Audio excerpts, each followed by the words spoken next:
Shalom Bapak Ibu yang dikasihi Tuhan, puji nama Tuhan. Dalam pokok bahasan kali ini kita akan membahas Nikodemus masa kini dan neraka. Pokok bahasan diambil dari Injil Yohanes pasal 3 ayat 1 sampai 6. Latar belakang masalah ditemukan bukti-bukti bahwa sejak tampilnya Yohanes Pembaptis, kerajaan sorga sudah diserong dan mereka menguasai. Matius pasal 11 ayat 12. Sebagai pembaca firman Tuhan, tentu tidak asing mengenai nama Nikodemus sebagai pemimpin agama waktu itu. Nikodemus masa kini sudah membentuk kelompok-kelompok, terjadi karena ada perbedaan pandangan. Bisa juga sebagai penggenapan Wahyu pasal 2 dan 3. Pengurus kelompok-kelompok dapat dikontrol berdasarkan Injil Yohanes pasal 3 ayat 1 sampai 6 sebagai berikut.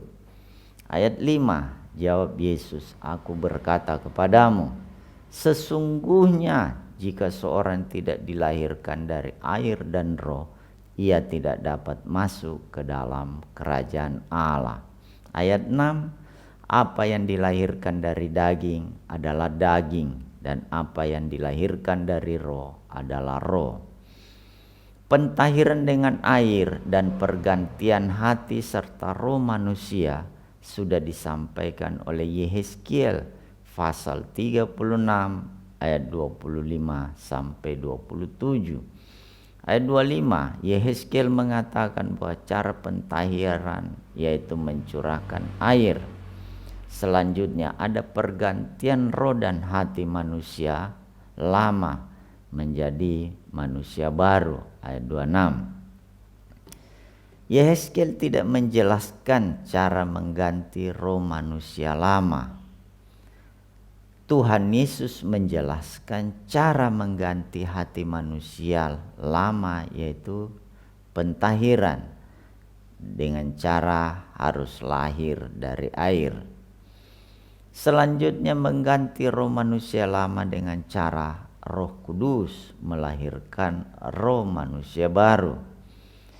Dari cerita tersebut diketahui bahwa Yehezkiel perjanjian lama menjelaskan cara mentahirkan dosa manusia, yaitu mencurahkan air jernih.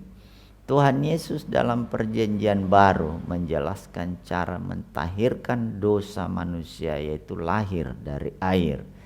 Kedua cara tersebut mirip dalam arti mandi. Namun dalam penerapannya, Yohanes Pembaptis menggunakan tempat yang banyak air. Yohanes 3 ayat 23.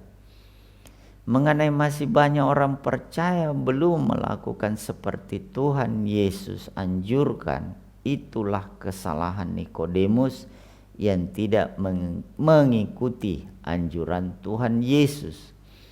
Karena ada orang terdahulu yang menyerong dan menguasai organisasi jemaat, sehingga ajaran mereka saat ini adalah perintah manusia.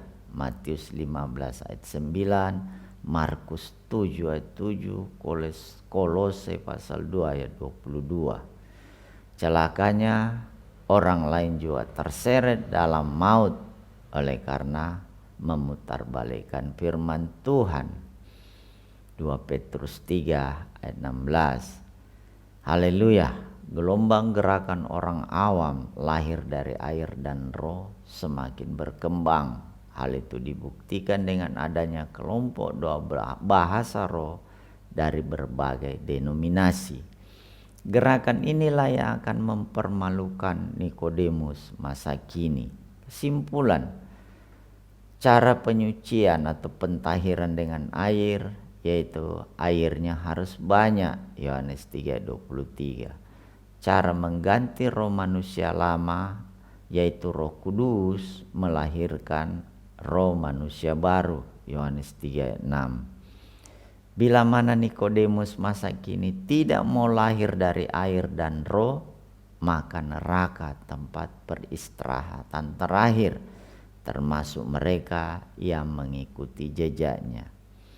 Kiranya penjelasan singkat ini dapat mengakhiri perseteruan mengenai baptisan air dan mulai memikirkan bagaimana caranya supaya setiap orang percaya mengalami lahir dari Roh Kudus. Puji nama Tuhan. Pokok bahasan berikutnya akan kami lanjutkan dengan peristiwa Pentakosta. Akhir kata Lukas 17 ayat 10. Salam sehat selalu. Haleluya.